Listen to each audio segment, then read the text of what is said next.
But the fact that this is now getting so dirty and mean, and things that are being dredged up from the past, and both candidates, some of them are, and each of them have their attack dog. Sarah Palin is the attack dog for Obama, and Obama's people seem to be the attack dog for McCain. Right. It is so guilt by association. It is dredging up things that were discussed years ago and months ago in the campaign. Why does it have to be so dirty that I think everybody's disgusted? And I can give you examples of just what I heard this morning, but I think I won't add to it. Oh, well, I mean, what do I hear? With Obama, he is responsible for the economy. Why? Because he is so left-wing. Why is he so left-wing? Because when he was 8 years old, and Bill Ayers was a weatherman who's now, at this point, a professor in a college, but it's Obama's associations. Reverend Wright has been brought up again. He is so left-wing that it is his fault that the economy is bad. You know what, the main thing let me do the other side, so it's... Oh, yeah. I'm sorry. On the other side, the rumors are being of the whole business about the Keating 5, which was 17 years ago for McCain. Don't we ever get beyond things? Can't we ever just look at what's going on in this country? I don't know how all of you feel, but the fact that this campaign has gotten so dirty, I just think it's... It leaves a bad taste in your mouth, doesn't it? It's awful. It's sort of a pox on both your houses. There's really more stuff they could even come up with. The main thing about McCain is, I was a little confused. He pulls out of Michigan, but he wants to stay in Iraq. A little confused. He wouldn't win in Michigan. I mean, shouldn't it be the opposite? I don't know if it's considered to be dirty when I think the past does matter in terms of how you're going to deal with the present and future. I'm a person that believes that. But it does. I think that. When is it over? But doesn't it matter? I mean, I think that it doesn't someone's history matter or their alliances or their decisions. There's a statute of limitations. If we went to, yes, there is, and here's why I can say that. Because we had this conversation, or maybe Bill and I had this conversation.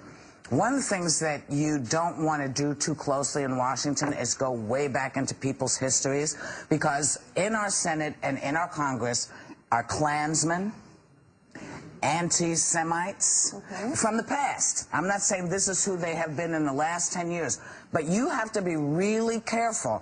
And these are people you can point to and say, this is your past, not this is somebody you're associated with. So we need to be really careful and decide when we say, okay, you seem to have moved beyond that, you seem to have grown, and let people get their act together. But the thing I think will stop tonight is I don't think, I'm sorry, I'm trying to make my mouth feel better. My face is on fire.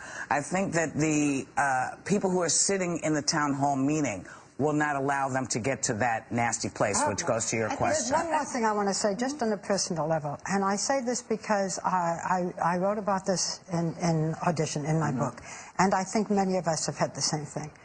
My daughter wanted me to write about her past. It was a very difficult adolescence. She has so far moved on that she is now helping young women who were in the same problems that she had years ago. So, is what she's doing now, which is so wonderful, isn't that important than going back and dredging up stuff that no longer applies? I don't know what your life is like. I know a little bit about your life. I would not want everything about your life, or perhaps even mine, judged by something that happened 26 years ago. But this is the election, and this is to determine who is going to lead our country. And I think digging into relationships that, say, Barack Obama has had time and time again. But I'm saying, you want to... I don't think that, look, we've looked at what McCain was involved in with the Keating 5. He was cleared of those. We're just getting to it. We're just getting to it. But what I'm saying is that we also looked into Barack Obama, who was 8 years old when Bill Ayers was a part of the Weathermen, who has moved far beyond it.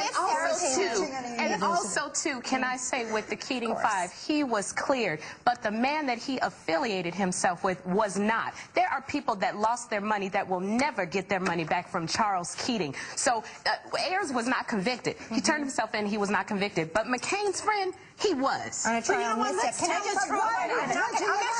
No, I'll let you finish what you have to say. I'll let you...